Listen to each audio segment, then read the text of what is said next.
niwaalike katika mikutano ambayo itaendeshwa katika mitandao ya kijamii na itarushwa kupitia channel ya YouTube. Lakini pia mada hizi zitakuwa na neno linalosema jinsi ya kumjua Mungu, jinsi ya kumjua Yesu.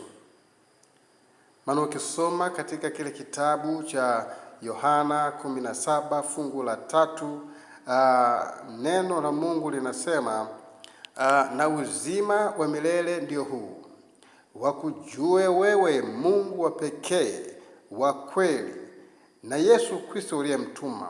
And this is a life eternal, that they might know thee, the only true God, and Jesus Christ whom thou hast sent.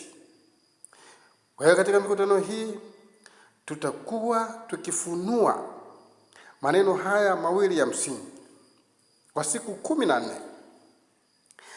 namna ya kumjua Mungu na Yesu Kristo aliyemtuma.